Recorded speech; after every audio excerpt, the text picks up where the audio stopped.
So, turns out they're actually coming in not just on the upper end of projections, but actually succeeding a bit as well. So, never underestimate this fan base, or any other one for that matter. Hello, everyone.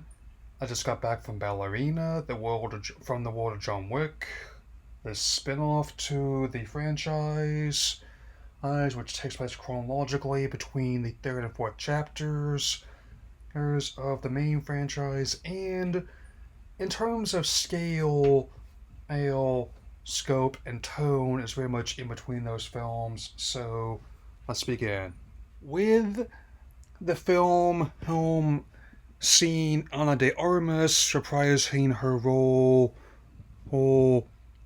as Eve Macaro, the opponent's ballerina, affiliated with a clan of Roma. She is wrapped up in the people that killed her parents at a young age and separated her from her sister. Her and her paths end up not only crossing her with John Wick, played by Keanu Reeves. In fact, it's actually quite interesting to see other aspects, like the meeting between the two of them from chapter 3 from a different perspective, of, but also all manner of characters that include a cast of characters such as Angelica Houston, Gabriel Hearn, but also players from the other ones such as Ian McShane, as well as another posthumous appearance by the late great Lance Reddick. I'm very glad he completed at his work on this movie before he passed. Once again, meaning that terrible whole Resident Evil event and will not be his final role. I mean, fingers crossed by the next reboot of that. I've not seen Barbarian, which is the same as the director involved, but I heard it's good, so let's continue. Though there may be a lot of familiar elements and locations in this movie, the way they're used is the most engaging part. I mean, with director Len Wiseman clearly having an eye for action, and I think he's another one of those directors that does well when he's not making in things for his wife Kate Beckinsale, though I don't know if they're still married personally. I do know that the characters that are played, they add to the material, especially like the use of the character named Pine, played by Norman Reedus. I mean, that's the one who just wants his daughter to avoid getting caught up in the same life he is.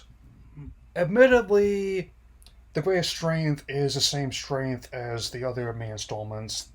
How well put together the action scenes, and how the plot is tight and fast paced. I mean, granted, I only noticed like one kind of continuity goof there. I mean, where Pine's daughter, when and Eve meets them in the hotel, she's clearly got socks on, even doing the other way right down, and so when gunfight during escaping. But when they're actually on the street, she magically has her boots on, and has the remainder of the film. Maybe not in the top 10 most those other elements in this franchise, but apparently Pine bought his daughter hair magic boots, man. And the cinematography of all the locales they fight in is incredible. Oh, there was admittedly a epilepsy warning at the beginning in lieu of the usual "thank you all for coming." I mean, but thankfully I'm not epileptic. I'm glad it's there, and also helps with the screen the venue I went to has a fractional refresh rate, so it would register in your head visual information, but you wouldn't physically see it.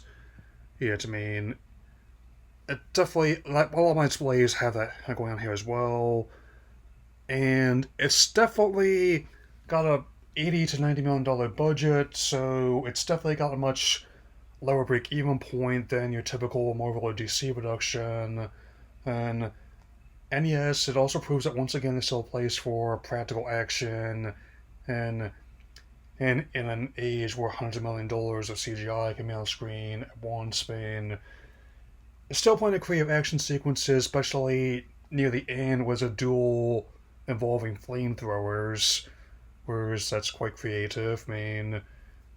Some bits leaked online which I did not entirely appreciate, but otherwise, it's still they did a good job at keeping things under wraps and in a way subverting our expectations and about how I think things go. Personally, it definitely is a film that's definitely worth watching, and it also makes sense that they did this one, given how I personally thought the ballerina a very interesting character when I first saw her in Chapter 3, and also introduced me more formally to Ana de Armas' acting.